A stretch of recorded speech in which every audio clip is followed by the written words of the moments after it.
Our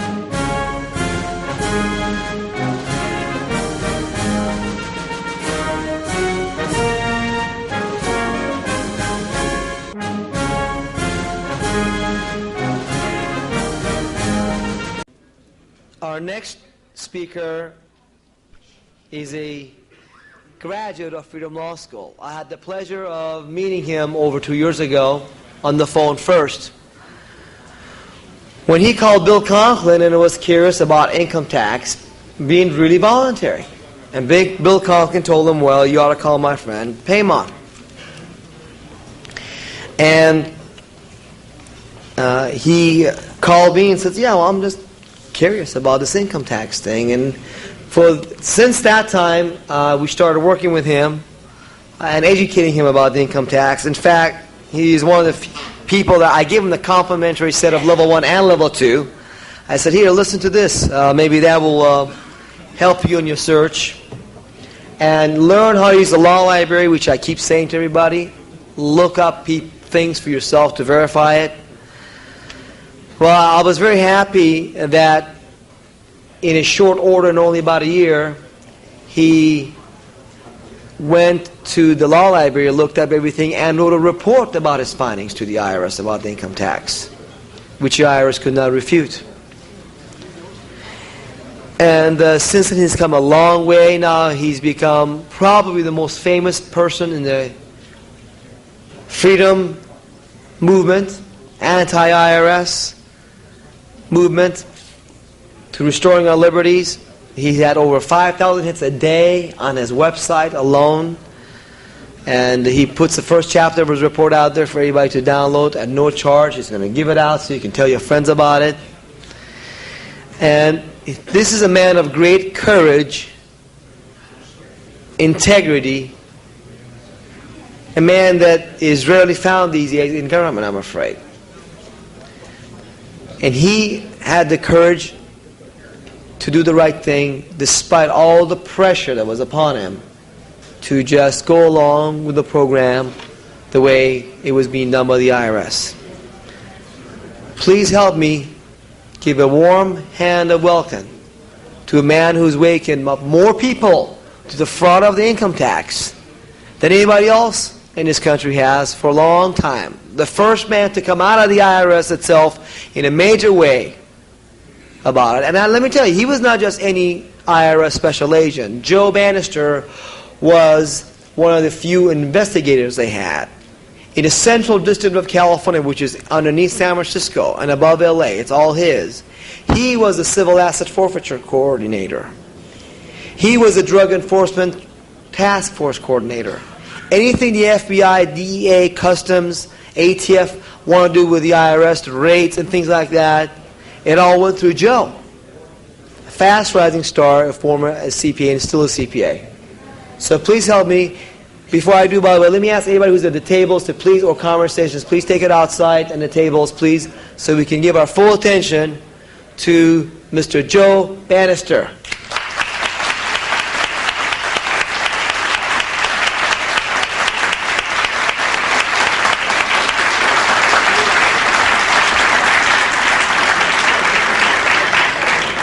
How's everybody doing? Okay. Okay, well, I've already done my speech, or actually Paymon already did my speech for me, so let me see if I can adjust things a little bit.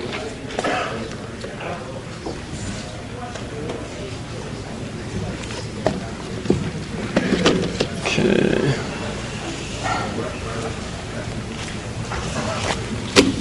I feel like I'm back at the IRS.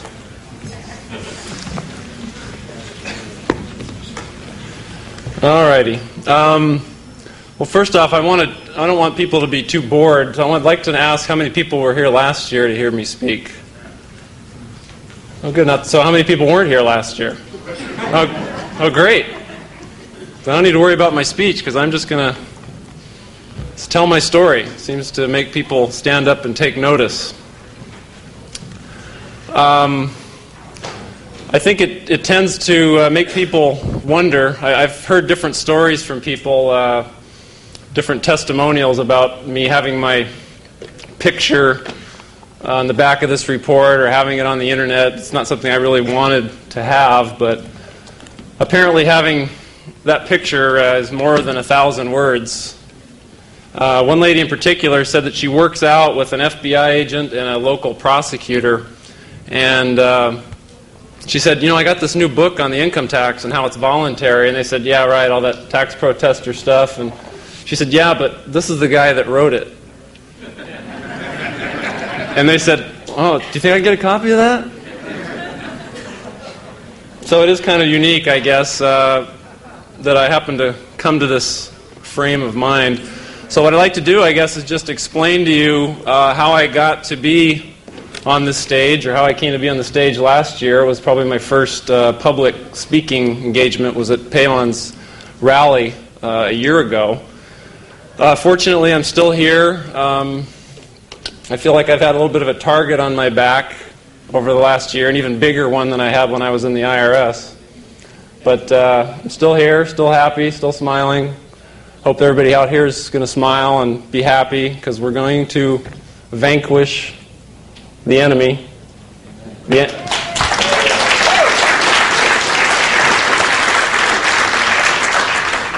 Just remember, though, that the enemy is not necessarily the IRS agents. The enemy is deceit,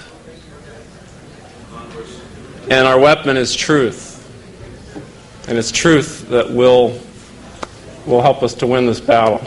Anyway, just give you a brief background about myself. I graduated from San Jose State University in 1986 with an accounting degree.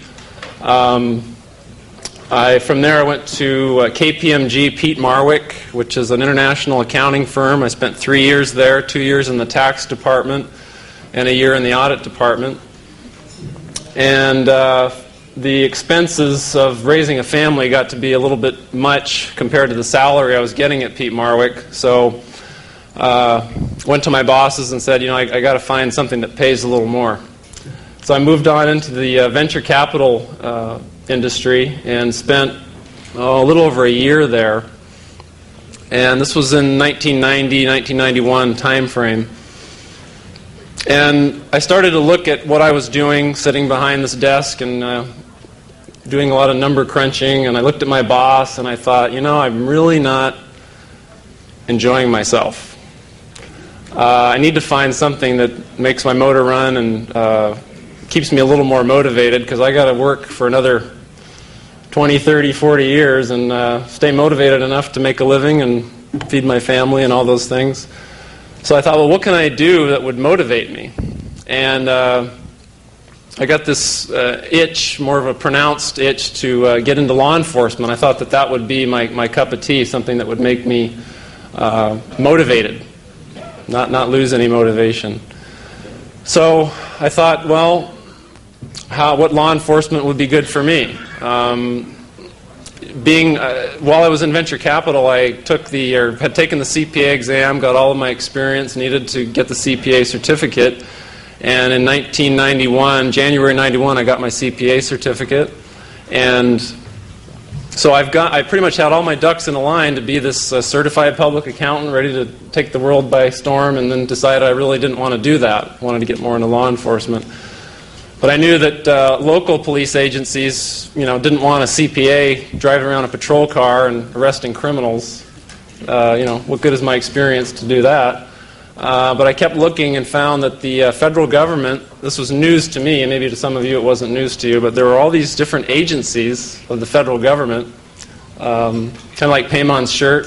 We're from the government, we're here to help you, and it's got all the agencies. Well, I looked at them all and decided that the two that maybe most suited my experience level was the Federal Bureau of Investigation and the IRS Criminal Investigation Division.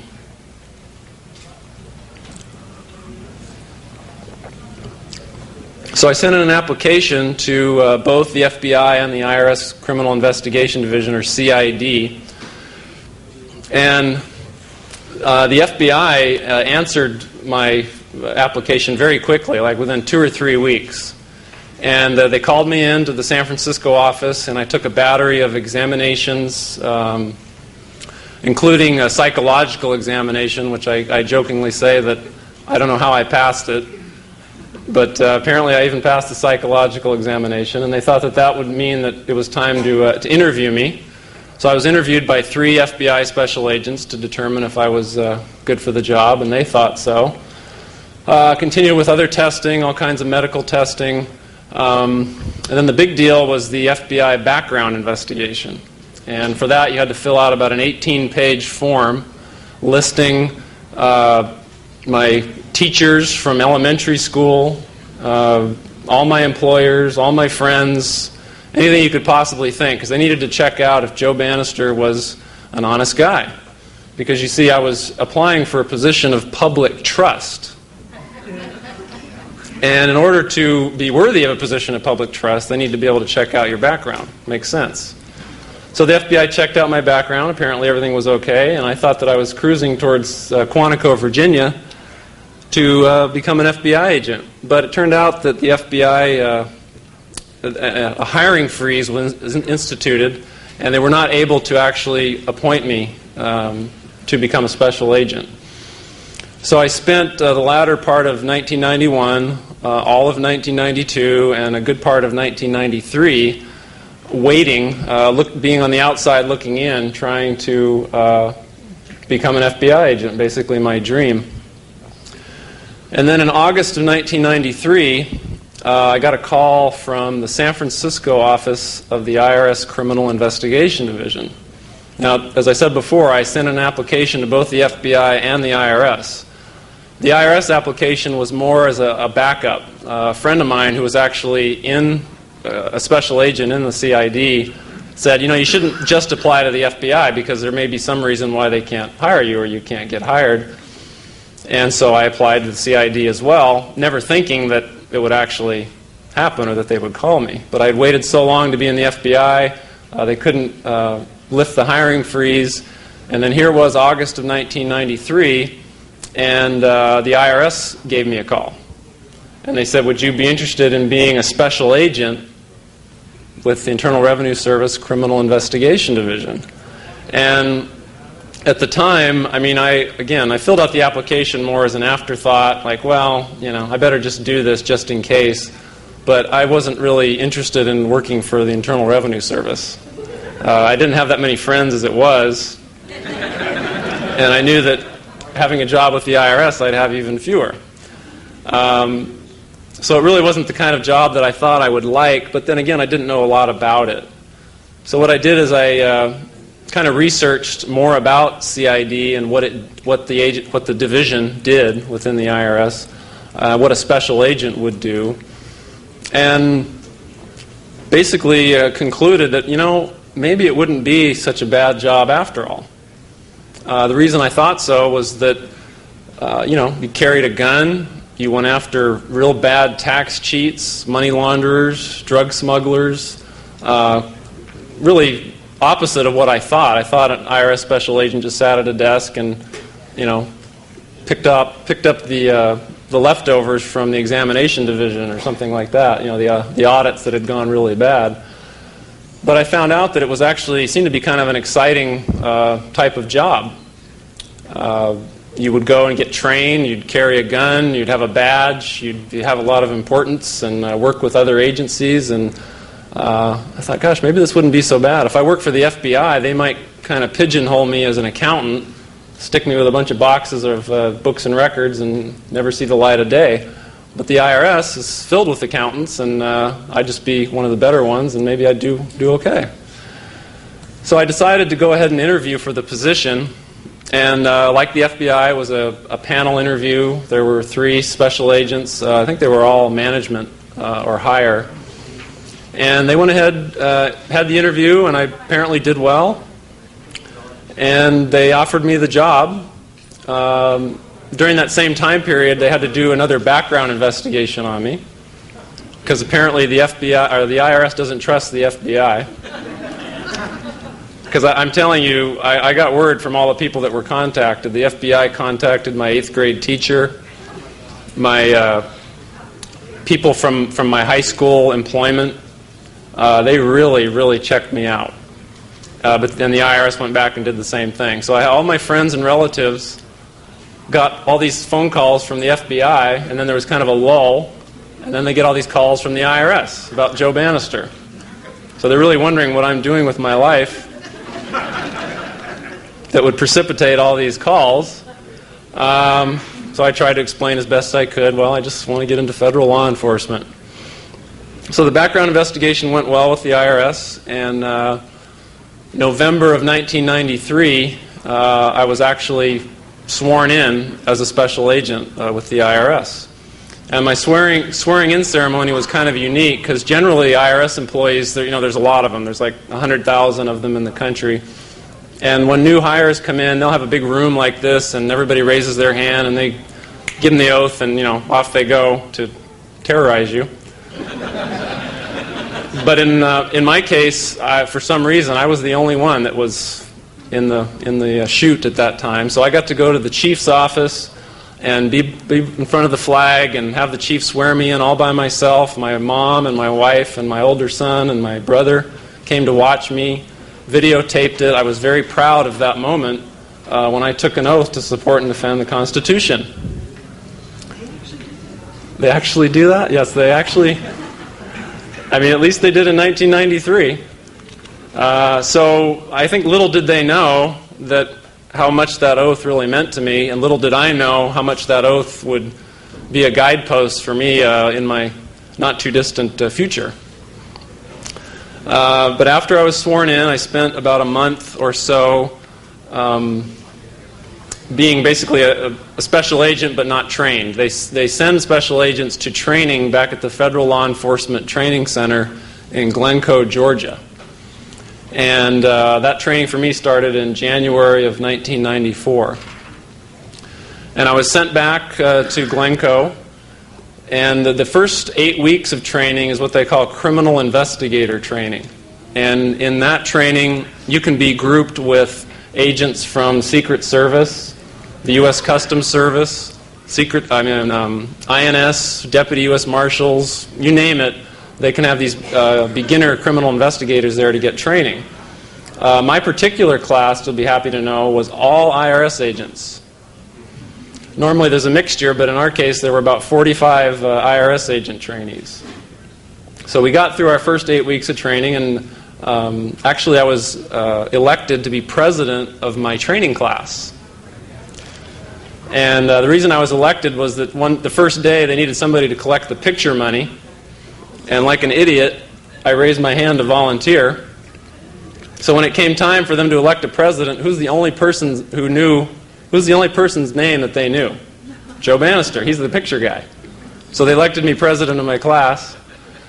The criminal investigator training is really fun. We did a ton of firearms, probably shot, thousands of rounds out of our 6-hour 9mm pistols, shotgun training. I got sprayed in the face with pepper spray. Learned how to drive a car and swing it around in the mud and the slush and the water, and learned about constitutional law, search warrants, search and seizure, you name it. It was really interesting training.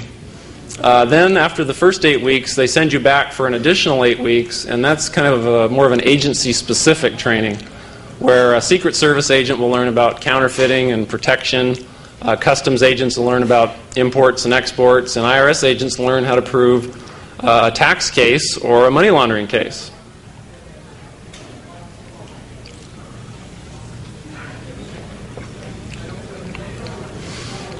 So I thought things are going pretty well. I qualified as an expert in firearms.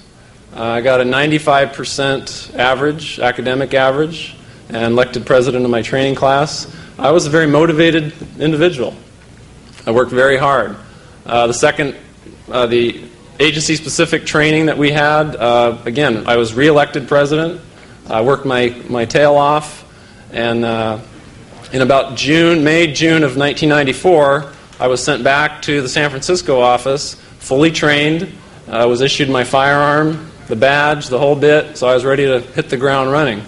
It turned out that I got, thanks, she knows that I drink a lot of water.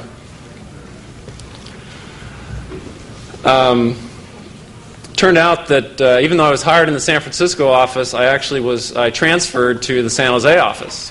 And I was born and raised in San Jose, so I actually got to be, I thought I was in heaven. I was a federal agent in my hometown, and could basically stay there the rest of my career and just have a blast. I was the most popular guy on surveillance because I knew where all the streets were.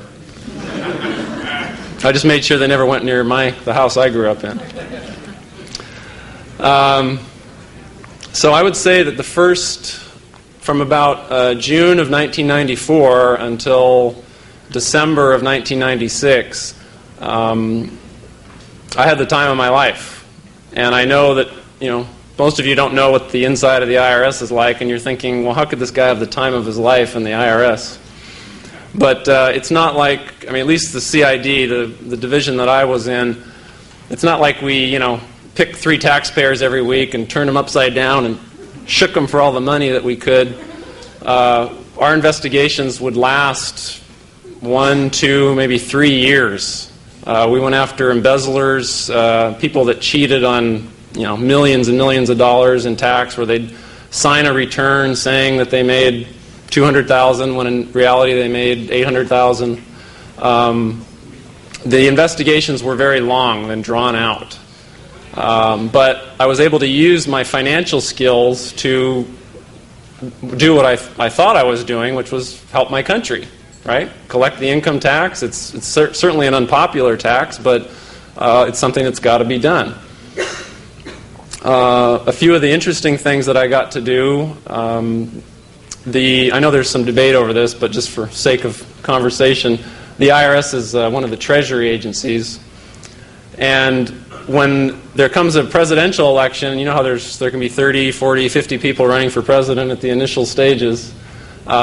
Secret Service is a little bit short-handed. So they'll reach into IRS and ATF and the Customs Service and ask if any of the agents want to assist on protection details. So I can't even remember now. It would have been 96. Jack Kemp was running for office.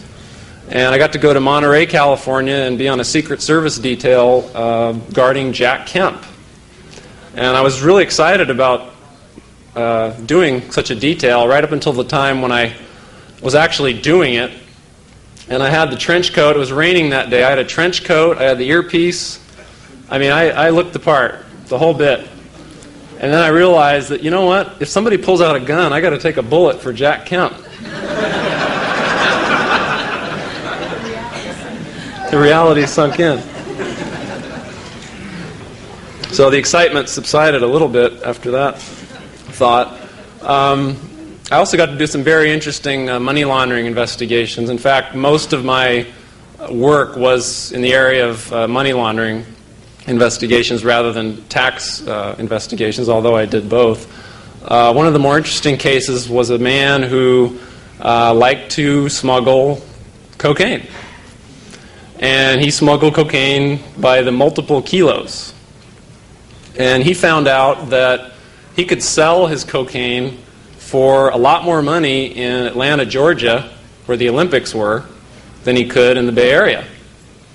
So he went through this elaborate scheme to get people to shuttle his cocaine from the Bay Area to Atlanta so that he could make, 150% of what he would make in the Bay Area. And he also realized that the heat was getting a little hot on him in the Bay Area, and he needed to find another place to set up shop. So he bought a mansion in the Atlanta area, and he also bought a $100,000 Mercedes convertible. And so my job was to prove that he had laundered money. And the basics of money laundering, at least the way the statutes are written, is that if you conduct a financial transaction with the proceeds of a specified unlawful activity, you've laundered money. So in this case, this man had a cocaine business, and he took all the money that he made from it and bought nice little toys like a Mercedes convertible and a nice mansion in Atlanta, and was having a pretty good time. And so here's Joe Banister kind of tagging along behind, picking up all the pieces, getting all the evidence to show that he actually, the way he was able to buy all of these fun toys was through his drug business. So that case took me all over the country. I got to see the inside of certain federal penitentiaries, not as an inmate, but interviewing people. I worked with all kinds of other agencies, the FBI, the DEA, state and local officers. It was a very exciting case.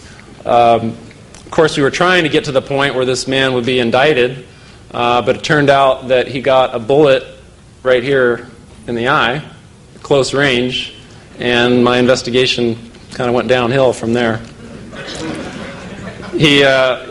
But my point is that the people that I was investigating, I really didn't have it was easy to have a dislike for them. I mean, this person not only was murdered, but he's reputed to have engaged in that kind of behavior and doing those kinds of bad things. And so I thought, what a neat job. Here I am, an accountant with a gun, and these people, these drug dealers have no clue that I'm back there picking up all these pieces of evidence to show that they're really bad news. They think, if I never touch these drugs, I just touch all my toys, then I'm home free. But, they didn't know about IRS special agents. And so I took a lot of pride in that. In fact, after that investigation was over, there was a point at which there was a seizure. That was what they call a judicial forfeiture, where the judge, there's a warrant, and the judge signs this order, and eventually that house was taken. But what was interesting about that case is that the neighbors, they can you imagine living in a nice neighborhood, you worked your butt off for your house, and then you find this guy that really looks like a drug dealer moves in.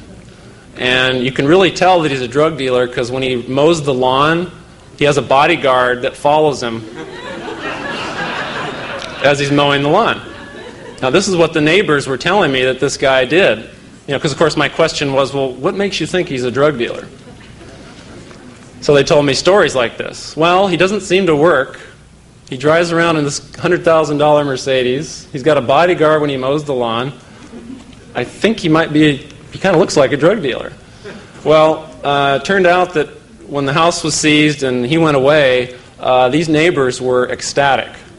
And if you can believe it, this is, again, why my experience with the IRS was kind of unique. I didn't see a lot of the bad stuff that since leaving, I've heard that goes on. A lot of these neighbors called me and thanked me for ridding their neighborhood of this bad guy. So, I felt pretty good about the job I was doing. Unfortunately, the euphoria about my job kind of took a turn for the worse in December of 1996. And the reason that it took a dive was there's a lady named D.V. Kidd. How many people have heard of D.V. Kidd? Okay, quite a few. Well, for those of you who haven't heard of her, if you've got your pen, notebook ready, she's got a website at dv.com. Her first name is spelled D-E-V-V-Y. dv.com. D.V. Kidd's about 5 feet tall. She's a fireball. These are all things I learned after the fact. When I first heard D.V. Kidd, she was on a radio show in the San Francisco Bay Area. The radio station is KSFO, and actually their website is ksfo560.com. There's a host on KSFO named Jeff Metcalf. And what was interesting about Jeff Metcalf is that I listened to him when he was on a Sacramento station prior to him coming to San Francisco, and I could barely hear his show because there was so much static. But I thought, well, I really like this guy. He talks about the Constitution. He talks about the Second Amendment. He's a very honest guy. He always says it's not who is right or wrong, but he was only concerned with what is right or wrong, not who is right or wrong. So if it was Republican, Democrat, liberal, conservative, he didn't care. He just wanted to tell the truth. So that's the kind of experience I had listening to him. And at some point he came to the San Francisco Bay Area, and then I could hear him quite clearly because I lived in San Jose about 50 miles to the south. And Jeff, I used to, if you can imagine, now this is an IRS special agent, and every time I'd be out in my G car, as we called it, our government car, I had the radio glued to KSFO, a conservative talk radio station. And I listened to him religiously because I thought he was very truthful. Well, in December of 1996, he had D.V. Kidd on his show. And the day I heard him, I was driving around in my government car. I had my Sig Sauer 9mm on my left hip, my handcuffs behind my back here, and my bulletproof vest in the trunk, and all this enforcement equipment. And I'm listening to the radio, and D.V. Kidd says that the federal income tax is voluntary for most Americans. And she said that the 16th Amendment to the Constitution, which is better known as the Income Tax Amendment, was never ratified. And she said that the federal income tax money that we pay doesn't even go towards paying the bills of our country. Well, can you imagine my reaction? This lady's a kook. This lady is crazy. Now, the unfortunate, or the fortunate thing, I guess, was, or the reason I'm here today, was because she was saying this on Jeff Metcalf's show. And because Jeff Metcalf had established credibility with me, and I had developed a trust in him, I listened. I didn't just tune it out, as those of you who have been at this for a while know that people tend to do. They just tune it out. Well, I didn't tune it out because I thought, Jeff has worked his tail off. His show is opposite of Rush Limbaugh, so he had his work cut out for him to try to get an audience, to try to tell the truth, get credibility. Why is he having this crazy lady on his show saying that the income tax is largely voluntary? So it really was a disconnect for me. I thought there's something strange about this. And as I tell people, if I had heard D.V. Kidd speaking at this place and I walked by, I would have thought, those crazy kooks, and I would have just kept right on walking. But because she said it on Jeff Metcalf's show, I thought I better check this out. So she gave an address where I could order her booklets, and received them in about January of 97, a few weeks after I ordered them. And the two booklets, one's called Why a Bankrupt America, and the other is called Blind Loyalty. And if you go to our website, you can order them. I think they're like $2 a piece. Well worth it, believe me. But in those books, she made even more outrageous claims than she did on the radio. She talked about corruption that was so deep that it just made my stomach turn. But again, these were just words in a book. But because of that initial Jeff Metcalf connection, I thought, I really have to keep at this. I need to figure out what's going on here. Why would he have her on his show?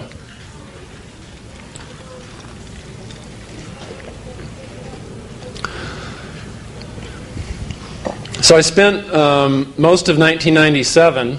Now again, you have to remember, I'm going to work every day as a special agent for the IRS. We worked 50-hour work weeks, so basically 10 hours a day. And I was a Little League coach, and got 2 sons and all of that stuff. But then I would find time to do reading and research to try to disprove this crazy stuff that D.V. Kidd was saying.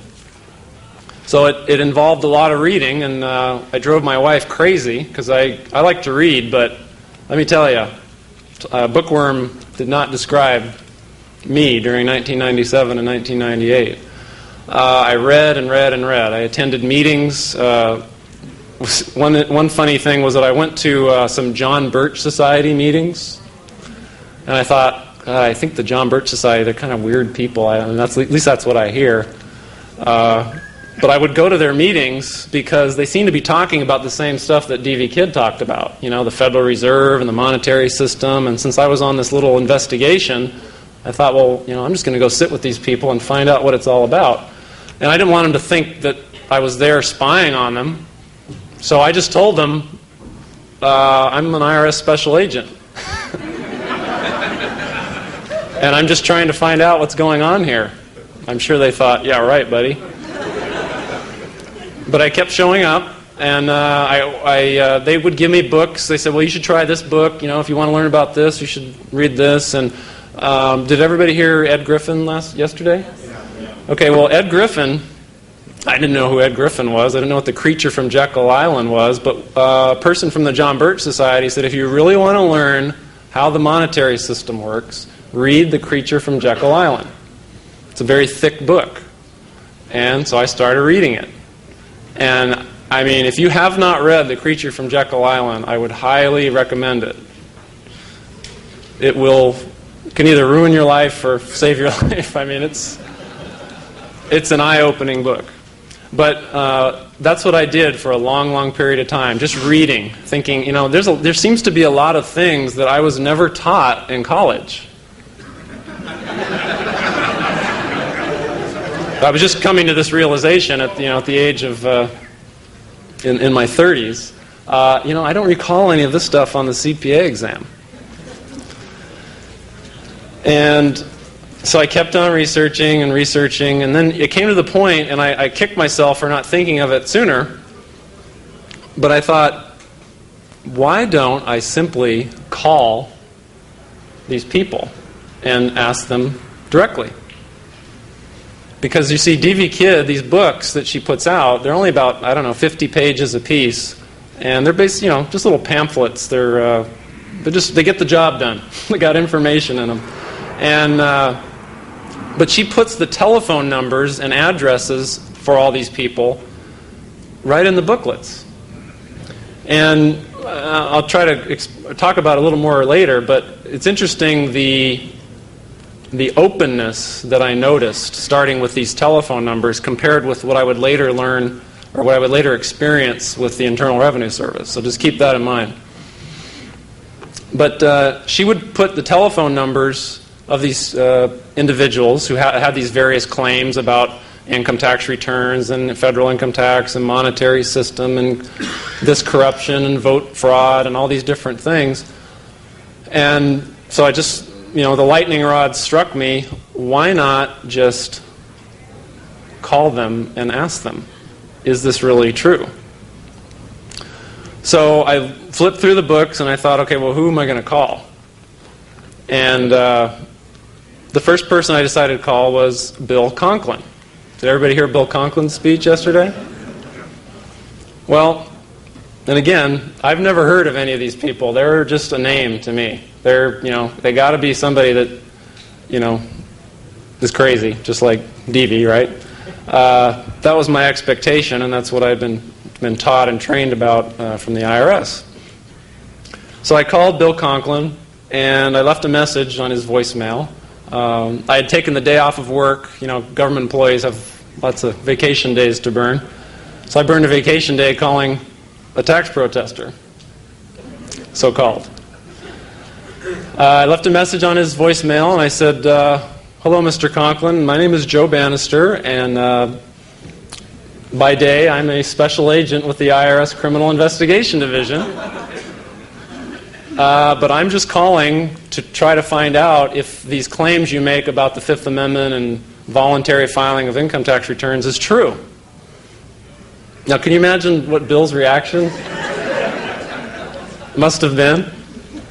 Well, he later told me that, Joe, I had never, ever, ever, ever received or thought that I would receive a call like I got from you that day. He said, special agents have called me before. Believe me, they have. But they don't identify themselves as special agents. They try to act like some poor, hapless taxpayer, and they try to get me in trouble. But you didn't do that. You told me who you were, and that you were trying to find out more about my claim that filing federal income tax returns was voluntary. Now, what was interesting, or just to start to give you an idea about what I was beginning to put at risk, or what I had to put at risk or take the chances on to get these kinds of things done, I only had one home phone number. And I needed Bill Conklin to get back in touch with me. So I had a choice. Now remember, I did not ask the IRS, can I call Bill Conklin? Can I listen to D.V. Kidd on the radio? I didn't ask any permission. I just wanted to find these things out. So I had two choices. I could either leave Bill Conklin my home telephone number, or I could leave him my IRS office telephone number. Not much of a choice, because at this point I hadn't told my wife this crazy, kooky stuff that I was doing and what I was trying to find out. Luckily, she wasn't home that day, doing something with the kids. But I knew I couldn't have Bill Conklin call the IRS so that the receptionist would say, "Joe Banister, you've got a call from Bill Conklin, tax protester on line 1. So all I could do was give him my home telephone number. And you just, bear with me here. I mean, this is not something that I was really comfortable with doing, but I didn't really have a choice. But Bill Conklin's reputation, and I think it might have even been said right in Deevy's booklets, is that he was labeled an illegal tax protester by the IRS. And here's this idiot Joe Banister giving him his home telephone number. I mean, what's that going to lead to? Is the militia going to be knocking at my door asking me to volunteer, or what does this lead to? Well, it didn't turn out to be too bad, because Bill Conklin didn't turn out to be too bad. He called me back an hour or so later, and I'm sure he was a little bit apprehensive. But he said, "So what are your questions?" And I just went into it, that I had listened to Deevy on Jeff Metcalf's show, read about Bill Conklin, and I was quite intrigued with his claim that filing federal income tax returns was voluntary. Because I said, surely that's not the case. I mean, part of my authority, my job, would be to investigate somebody that didn't file a federal income tax return. It's mandatory for everybody, isn't it? And he said, no, it's not. And he began to describe his situation and the court battles that he fought and the Fifth Amendment issue. And I'm not a judge or a lawyer, but as a special agent, one of the things that we were instructed about was the Fifth Amendment. And that if we were going to be speaking to someone and we were trying to get information from them, we had to tell them up front that they didn't have to talk to us. We could not compel them to provide us with testimony. We just could not shake them and say, "You better tell me, where's the tax return buried?" If they didn't want to talk to us, they could tell us to pound sand. The reason for that is the Fifth Amendment. So I could kind of understand what Bill Conklin was driving at. You people that file tax returns present an awful lot of information on those returns. Whether you're married, how many kids you have, how much money you make. When you file such a return like that and you sign it under penalty of perjury, you know that you're signing that you understand it all. Do you? Well, that's what you're signing, that you understand it, it's true, correct, and complete. But you're providing the government with an awful lot of information. And they can use that in a criminal case against you, believe me. One of the first things that a special agent does when he starts a tax investigation is to order up a tax return that you filed. In fact, all the tax returns that you filed. And those returns get put in a drawer that's all the evidence against you. So I really did have a pretty good idea what the Fifth Amendment was all about. Well, Bill Conklin had done a lot of study, obviously, and also some litigation. And one of the more famous cases, or the case that he talks about, is, I guess, the judge basically ruled against Bill. But in his ruling against Bill, he said, your Fifth Amendment rights don't apply in this situation, Mr. Conklin, because the filing of a federal income tax return is voluntary. This from a federal judge. Well, when Bill showed me the transcript and all of this stuff, I thought, well, that's curious. Why is a federal judge admitting that the federal income tax return filing is voluntary? So I mean, I was blown away. I thought, this can't be true. So I tried to check out everything that he said. I thought, I'm not going to take anything this guy says seriously. I mean, it can't be true. But I kept checking and checking, trying to disprove it, and basically could not. I mean, it really happened. He really had that court case, and the judge really said, I'm not going to overturn this whole system for you, Mr. Conklin, and your Fifth Amendment rights weren't affected because the filing of that return was voluntary. And if you may or may not know that you can voluntarily waive your rights. If I was an IRS special agent and I came up to you and I said, you don't have to talk to me, but would you like to answer some questions? And you stupidly say, yes, I'll answer any of your questions. And I ask you, and then you proceed to admit about all the whatever purported crimes you might have done. All of that could be admissible against you because you waived your right. You gave me all the information freely. I didn't put my hands around your neck or anything. So I thought that was a very interesting topic that Bill Conklin came up with. And the interesting thing was that he'd been labeled an illegal tax protester, and I thought, well, I didn't meet him until many months later, but I expected Bill Conklin to drool, to have trouble hearing him, because he'd be so incoherent, to be going off on these tangents and plucking. What do they say? The IRS says that they pluck little bits and pieces out of different cases. Well, he didn't do that. He was completely the opposite of what I expected. Had a master's in communications, very learned man, and a very, very nice man. So in a sense, that was kind of strike one, for the IRS. I mean, it was not what I expected, but clearly this man had some credibility. Well, the next person that I decided to talk to, because I, wasn't through making trouble in my life, Devi had other people in her booklets, and the other person that she had in her books was a man named Bill Benson. And how many people have heard of Bill Benson? Quite a few. Well, he researched whether or not the 16th Amendment had actually been ratified. And he traveled to every state, every one of the 48 contiguous states, went to their state archives, and actually went back to the votes and determined, and he told me this on the phone, he said not a single state ratified the 16th Amendment. And I thought, wow, who does this guy think he is? Because all these people were new to me. I had no idea who they were, or how much work they had done, and I thought I was a big deal. CPA, special agent, I knew it all, right?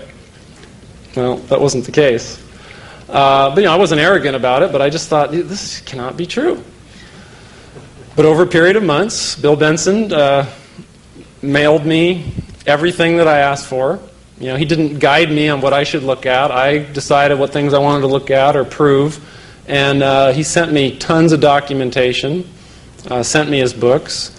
I talked to Larry B. Kraft, a bunch of very credible people, and saw a bunch of credible documents that convinced me that this guy was really telling the truth. A couple things. One thing that he did that really cemented our relationship was that one of the states, Kentucky, actually voted to reject the 16th Amendment. But the Secretary of State, the United States Secretary of State, recorded Kentucky as being one of the states that ratified the 16th Amendment.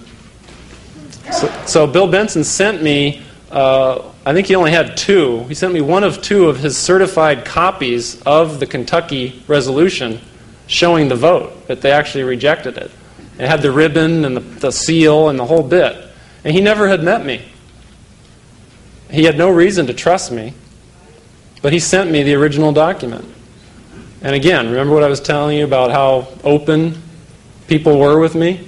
Well, that continued, believe me. In fact, Bill, what he put on that note that he sent me with the Kentucky resolution, he said, this is for all the doubting Thomases out there. He was really, I thought, God, this is a real document. This is the real thing, and he's sending it to me. Well, that was one of the gestures that he did. A couple of the stories that he told me, one of the more ugly stories that he told me, and what really got me thinking that there was something going very wrong, was that he was pursued with a criminal investigation and prosecution by the IRS and the Department of Justice. And he told me this story about, at one point when they're getting ready for trial, the assistant U.S. attorney has a discussion with them. You know what a plea bargain is. They're basically trying to talk things over. Hey, can we make a deal? Well, Bill had kind of a special case. The prosecutor asked him, she said, we can give you a job that pays you really big money,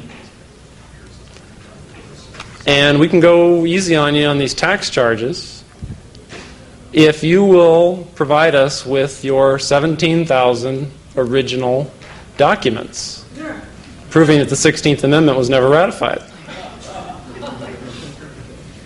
Now, I'd worked with my share of assistant U.S. attorneys, because an investigator, if you do the investigation, you put the report together, and then you go to the prosecutor and try to get it prosecuted. I had no idea that a federal prosecutor had the authority to horse trade over historical documents of such a significance. Is it significant to you that the 16th Amendment may not have been ratified? Is it significant to you that a federal prosecutor said, I don't think I want them to know? Well, it was significant to me because I was, and still consider myself, a fraud investigator.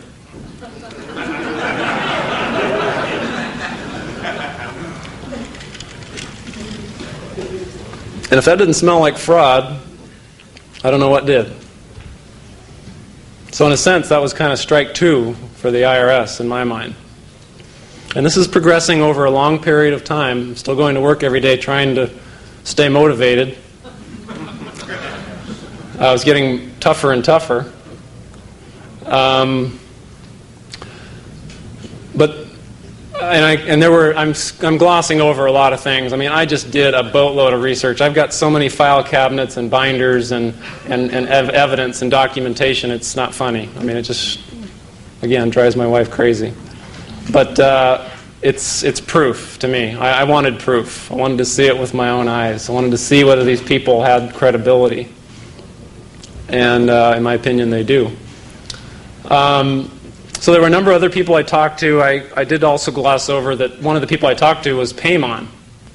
And I thought, what's a Paymon? I mean, Bill Conklin introduced me to this guy named Paymon, and this is where I'm thinking, what have I got myself into? I'm talking to this illegal tax protester. He's got my home phone number. He's giving my name and number to a person named Paymon. He's from Iran.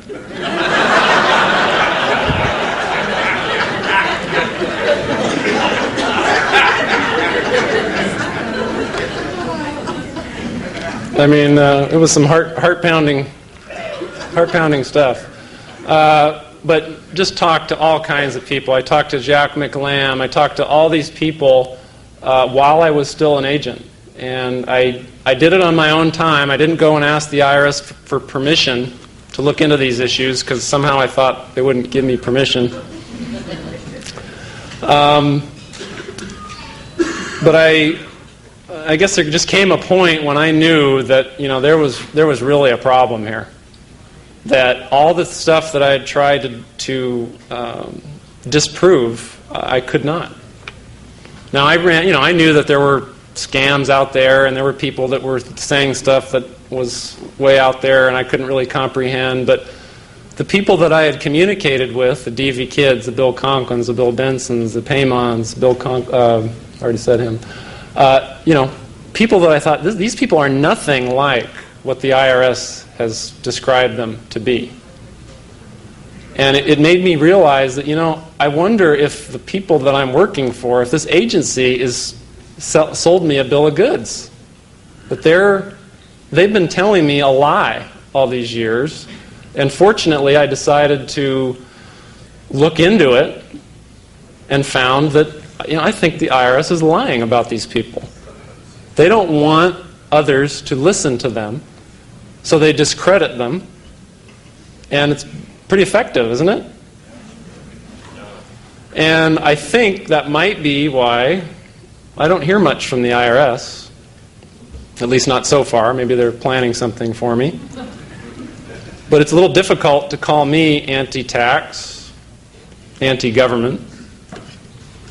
Those labels, I don't think, would stick very well. So far, they haven't leveled them against me. There's still time, I'm sure. But bottom line was, I came to the realization that there's really a problem here, and I had to think about. I had to really meditate about what was important in my life, because I knew that I was going to have to start asking some very tough questions and deciding what I was going to do. And I thought about my oath, obviously, that I took an oath to God to support and defend the Constitution. And it looked to me as though the IRS, in the way it administered the federal income tax, was outside of its authority. Had spread its web way far out from where it should actually be. And I knew that because of that, people's rights were very likely being violated, and I needed to do something about it. I thought about the 9th commandment, which forbids me from bearing false witness against my neighbor. I thought about my upbringing. I thought about my children, about my wife. I thought about everything that is important to me. How can I, if I've learned all of these things, do I just put my blinders back on, go back and collect my paycheck, and then I'm going to be able to look at my kids in the face when they do something wrong and I say, you've got to do the right thing no matter what?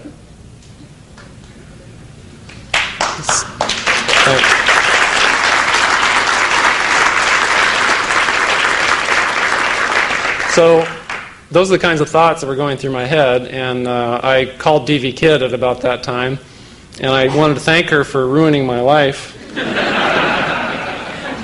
among other things. Now, she's a wonderful lady, and I called to tell her, I've been doing a lot of research, basically a personal investigation, and I found out you're telling the truth. Of course, D.V. said, well, of course I'm telling the truth. In her booklet, her original booklet, and she hates that I say this, but she said that IRS agents insult the word slime.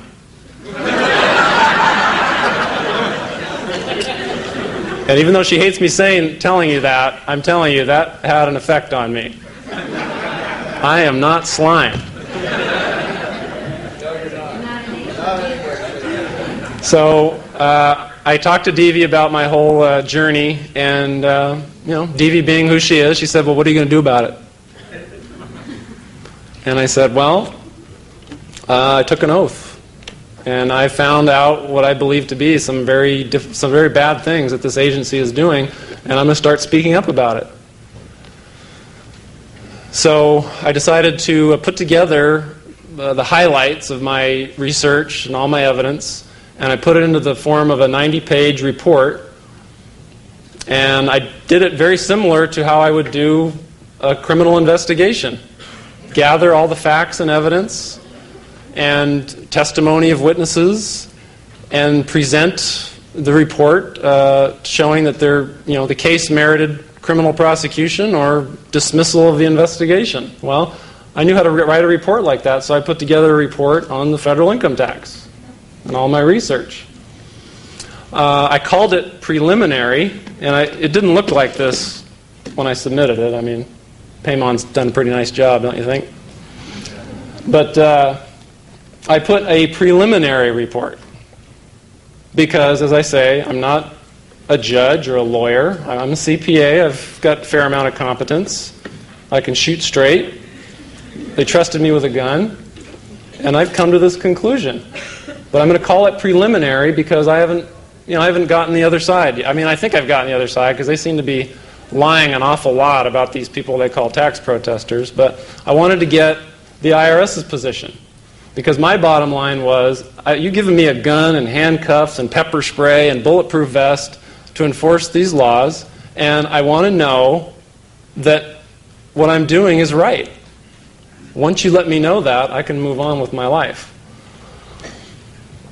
So I submitted the report to my immediate supervisor, and I included a letter with the report, and I recounted all of my credentials, all the awards that I had won, and I was the Organized Crime Drug Enforcement Task Force Coordinator, the Asset Forfeiture Coordinator, I was a Grade 13 Special Agent, I had special act awards. I didn't do that to brag, just simply to say, I've worked my butt off here. I'm not a bozo, but yet I've come to some very unexpected conclusions. And I need you to help me find the error of my analysis, if any. If you can't help me find the error of my analysis, then I'm going to have to resign. Because I took an oath to support and defend the Constitution, and I can't serve two masters. If there's a problem here, I need to find out so that I can move on. So I gave the report to my boss, and that was on February 8th of last year. February 11th, I was called into my chief's office, and he said, he kind of looked at me like I had two heads, and he said, "Joe, are you really serious about this?" And I looked at him in the eye and I said, "I'm dead serious about this. I just spent 2.5 years researching this. There's a problem here, and I have a duty to report it." I didn't show him this memo, but I brought it along. This is from Charles Rosati. It's dated April 22nd, 1998. And he says, among other things, integrity is defined as adherence to a code of moral or ethical values, or more simply, honesty. An ethical climate where issues can be discussed openly, where we are doing the right thing, and where allegations of misconduct and impropriety are immediately reported to inspection, are key factors in assuring the public's confidence in the tax system. What year was that? April 22nd of 1998. This other sentence, the responsibility for reporting misconduct is a basic obligation we assume as public servants. Charles Rosati, the commissioner of the IRS. Stupid me, I actually believe that he meant that. And I believe that I had a duty to follow this. So I said to my chief, "I'm dead serious about this. I need to get some resolution on these matters so that I can continue in this job." So he said he dutifully complied with my request. I asked him to forward it up the chain of command, up to and including Commissioner Rosati. And he did what I asked. February 17th, which will be about 6 days later, I got a call from my chief in the early afternoon, and he said, "Joe, how long are you going to be staying here tonight?" And I thought, when has the chief ever called me to ask me how late I'm going to be staying? I always work through lunch. Everybody knows I work hard. Everybody knows I stay late. Why does he want this? What's going on? What's happening? My heart started pounding. He said, "Well, you know that issue you've discussed with me? We've got a resolution on it, and I've got some paperwork that I'd like you to see." So he said, "I'll give you a call when it's complete." So a few hours later, he called me back and said, it's ready to go. Would you come on up? And I came up, and let me see if I can find it here in my jumble. He gave me a very short memorandum. And he told me, "Joe, I've dealt with a lot of integrity issues in my career, but never an integrity issue quite like this. Because your integrity issue deals with the fact that you're having trouble enforcing these laws."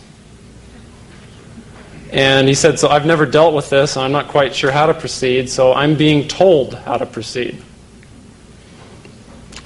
And I've been instructed to give you this memorandum." And it was a very short memorandum, and it said, among other things, "The Internal Revenue Service will not be responding to your request and will provide you with the necessary paperwork to tender your resignation." You will be placed on administrative leave effective upon receipt of this memorandum for a period of 7 calendar days to consider what actions you wish to take.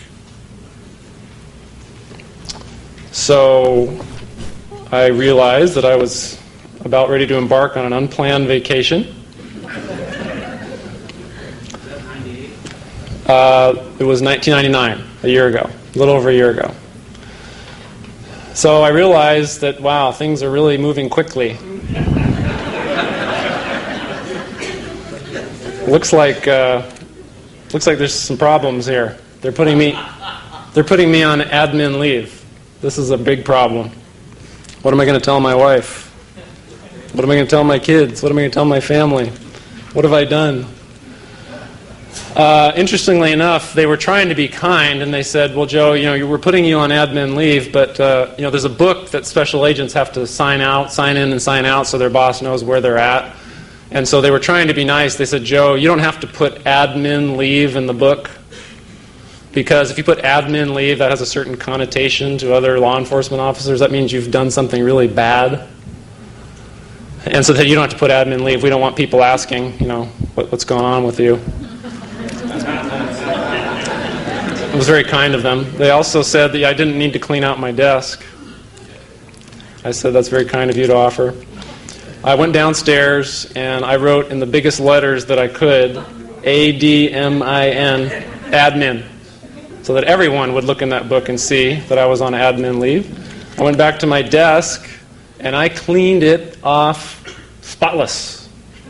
I even waxed it. I took my wedding pictures, my bumper stickers. I had a couple of bumper stickers that were actually pretty popular in the office. One said, "Fear the government that fears your guns." The other one said, "The experts agree, gun control works," and it's got a picture of Stalin, Gaddafi, Hitler, Castro. You can see that I wasn't too afraid of letting people know how staunch of a constitutional protector I was. But I took everything away, because the next morning I wanted to make absolutely certain that everyone knew that Joe Banister, who had done a pretty darn good job all those years, all of a sudden was gone. So I got started on my unplanned vacation on February 17th, and they'd basically given me, 7 days to respond. It was basically the following Friday was when I was supposed to respond. That would be Friday the 26th.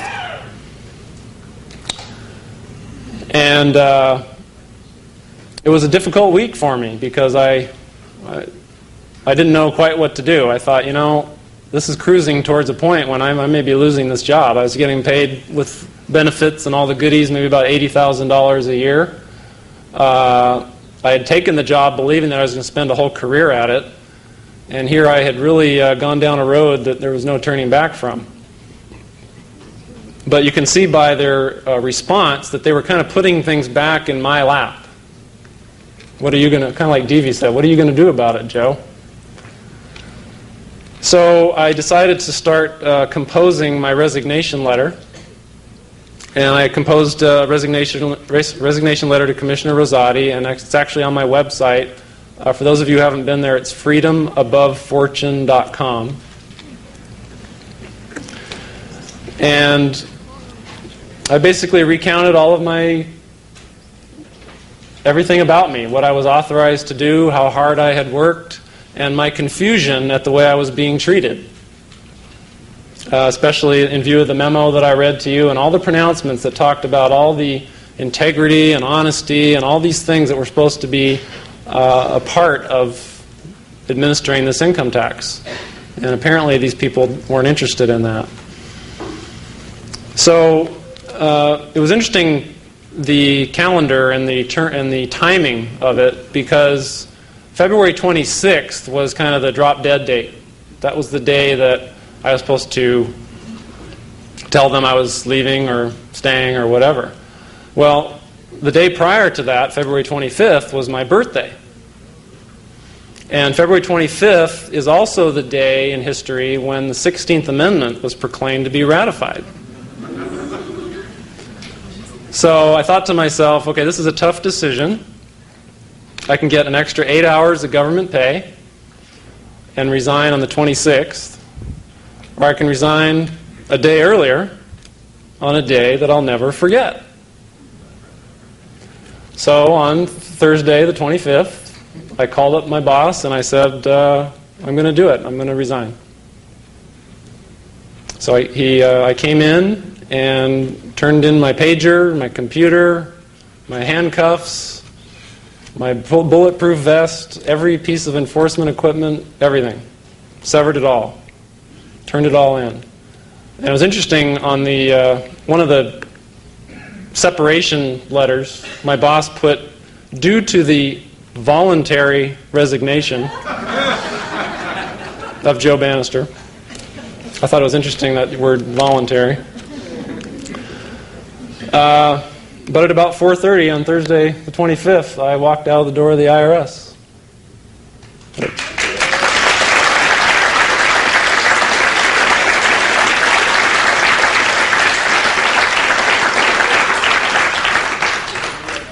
Clearly, I didn't fit in, apparently.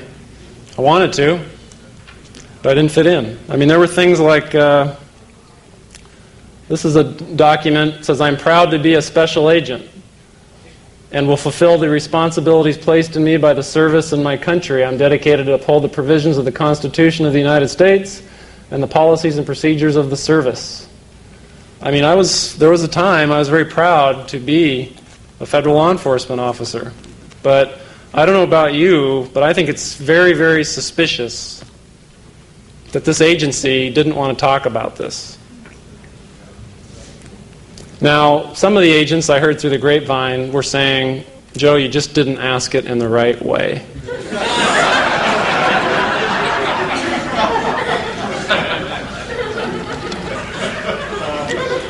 Well, I have proof, I believe, that isn't the issue. Because in July of last year, I was fortunate to be invited to Washington, D.C., to the National Press Club. And a very brave gentleman named Bob Schultz put on a symposium there. It was called the IRS Showdown. And Bob Schultz got wind of this crazy special agent who resigned over this issue, and he had me on his radio show, and it kind of turned him on to all this stuff that was going on.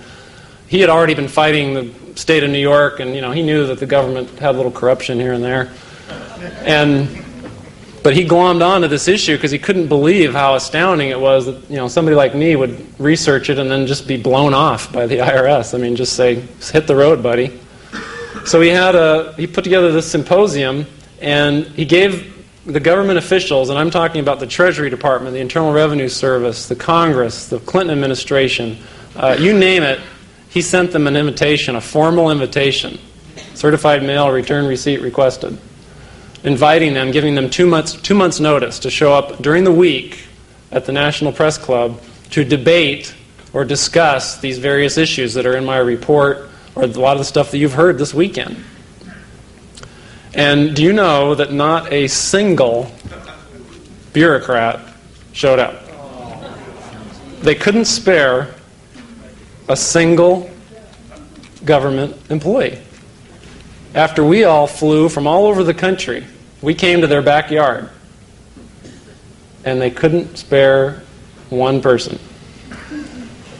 So at least I felt vindicated that, wouldn't you think that was asking in the right way? The government didn't want to show. So they're definitely they're keeping pretty silent on this, and I kind of like to talk to people and be open with them. And as I said before, that's the way that D.V. Kidd and Bill Conklin and Paymon and all these people, Free Enterprise Society, very, very open with me. Very open. And wouldn't you think that if they had snake oil and garbage and they were trying to cheat you, that they'd kind of hold it close to the vest? It's like, well, I'm going to show you just this much. Because if you see this much, you're not going to like what you see. They are very open. Now, compare that with the behavior of the IRS over the last 13 or 14 months. They don't want to talk about it at all. They don't want to talk about why a special agent did the research and came to this conclusion. They'd rather see him walk out the door. So I find that very, very suspicious. But the government didn't show up on July 2nd of last year. And by the way, if you'd like to find out more about that, you can go to givemeliberty.org. And actually, Paimon has a tape, because although the government didn't show up, C-SPAN 2 did. And C-SPAN 2 broadcast on national television Larry B. Kraft, D.V. Kidd, Bill Conklin, Bill Benson, and myself, and others, Bob Schultz, the host, and had us all telling our stories about all of this stuff and having no government officials. Representative Trafficant actually showed up at the luncheon. He ate lunch, answered about 2 questions, and got out.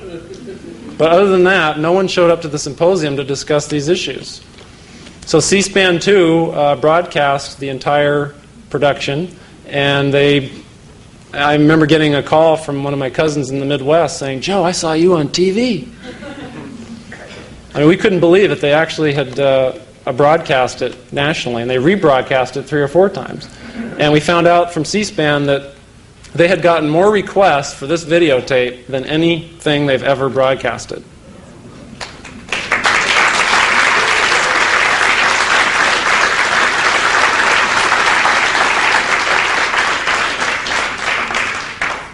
How much time do I have left?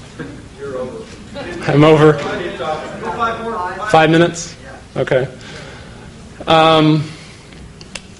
So you'd think that C-SPAN, getting all these orders and there'd be all this interest, that they'd want to do it again, right?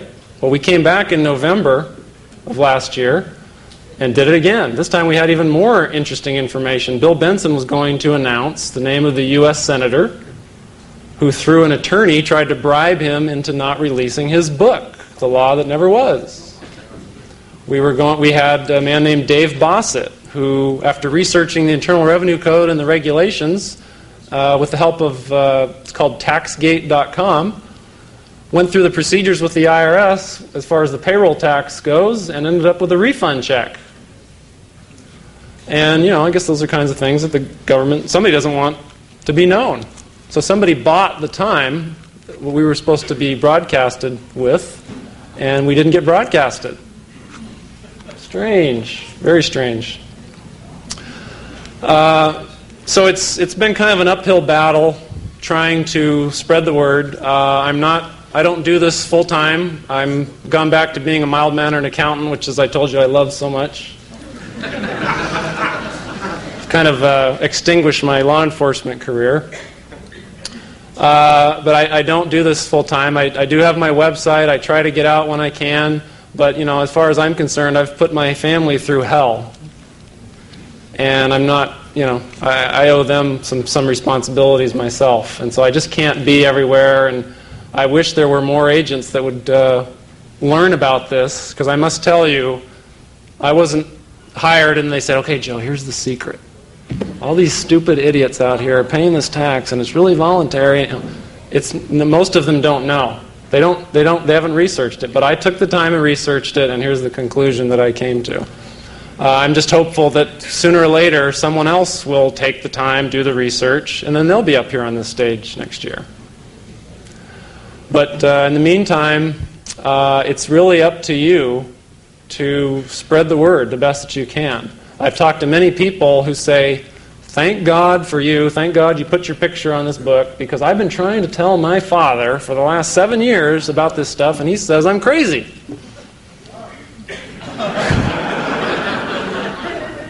And, ultimately, if my face, because it's already out there, it's too late now, but if my face and what I experienced is helpful to get people to at least look at this. Remember, my report's called Preliminary. I don't have all the answers, but I know darn well that the behavior of the government stinks to high heaven.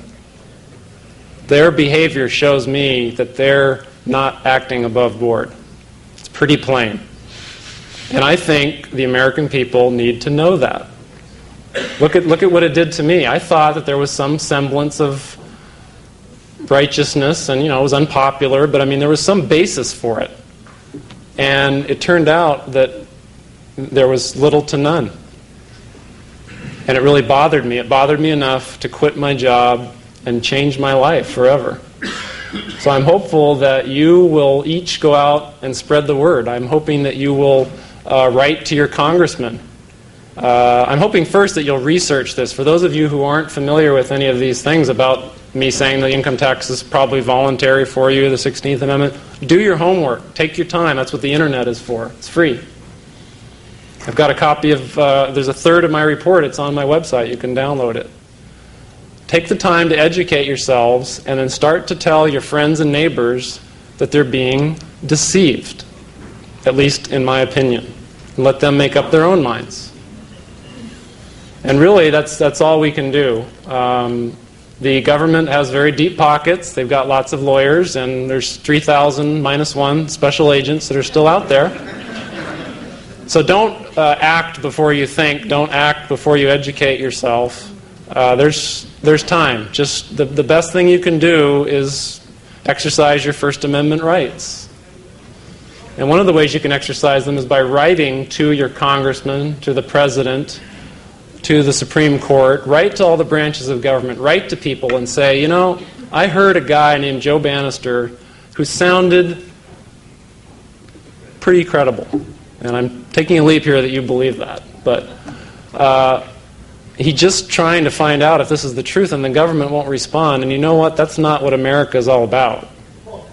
This government has got to respond. And I want them to respond, and I want you to start debating these issues with the DV Kids and the Larry B. Crafts and the Paymons and the Free Enterprise Society and all these people who have done their homework. And it really is up to you. And if you don't do anything, or you run into people that don't care, I would suggest that you tell them, you know, when you do file your tax return, just double or triple the amount that it says you owe at the bottom. In fact, why not just send in all of your money? Because ultimately, if you don't care, then your property and everything that you work for will ultimately be taken away. It's worth nothing. It is not protected. And see if that makes them change their tune. So, I thank you very much for listening. If you were expecting a step-by-step process on how to escape the income tax, I don't have it. All I have is what I've experienced, and I think that the power of the truth will prevail. Amen. Thank you.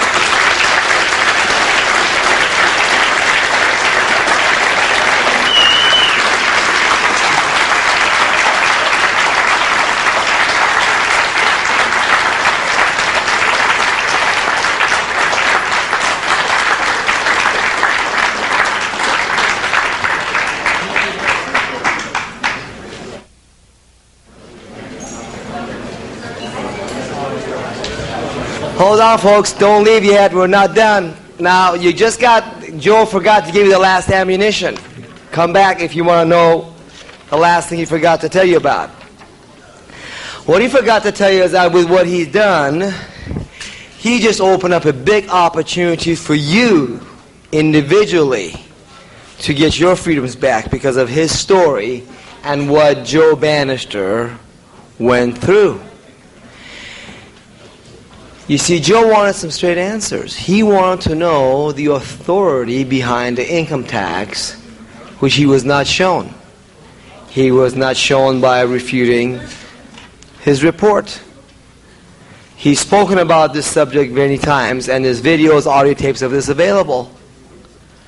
And he was even on C-SPAN, as he mentioned, in Washington, D.C., and they failed to refute him. Now, what if you send a copy of each of these to your congressman, to your senators, like Dianne Frankenstein and Barbara Boxer, and send a copy also to your President Clinton and ask them to make a fresh, independent look at the income tax and its validity or lack of? What will happen if you were to do that? Well, number one, you're bringing pressure on these guys to take the proper action they should do, and that is to uphold their oath to the U.S. Constitution and investigate what Joe has written here individually fresh look. But even if they do ignore you, which hopefully they won't, but they probably will, but the more of us to send it in, the more the pressure's on them. And folks, we're going to be going around the country, okay, and getting out the information about Joe. This big lies flyer that I've got right here, okay. This thing here is the best tool we have. You put it across whatever you can out there on the tables as far as, hey, look, Earth is flat, income tax is mandatory, okay. That's a big tool you have out there. And the back of it is our seminar schedule that we have upcoming be doing seminars. Now, a brief announcement is Dave Wellington at the back asked me his material that he was out of. He has them in. And folks, people tell me all the time, Payman, I'm going to go do something, make it happen. I'm going to go beat the IRS. I say, great. Do it. Payman, I'm going to go out there and beat out the traffic tickets and show these cops how, how they cannot just harass people like that and go sue them and jail them. So wonderful. Do it. Payman, I'm going to cancel my Social Security number and do the redemption and object with a real Admiralty French flag and all capital letters are not mean and this and that the other. I'm going to be free. I'd say, well, do it. Payman, I'm going to go out there and open up another Freedom Law School out there. Wonderful. Just do it. Payman, if I could just make some money, I would get all your courses and learn all this stuff and go tear it up out there. Okay, well, do it. Well, but the business check thing hasn't come in yet. Well, do it anyway. Start with what you can and build up to it. Folks, I hear all kind of talk about people in the freedom movement want to do something special. And those of you who are still sitting down, yes, they're not on the back, they're just buying something, let me tell you, those people are special, but you are even more special because you kept listening on. And those of you who are still serious about this, and even more serious than that, it's up to you. We have an opportunity for you to go out and make a big difference in your life and the life of the people of this country. At 5:20, we'll be having a meeting right here in front of the podium. We're going to put some tables around. You can go out there and meet all the vendors you want, folks.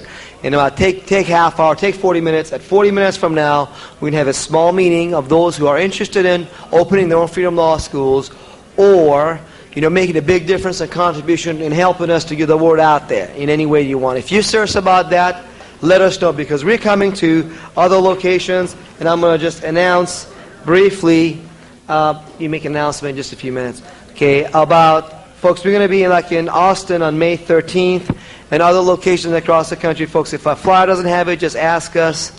I want to thank you all for coming. I hope, folks, you come back next year, spend the time with us, be more people. Thank you, and live free now.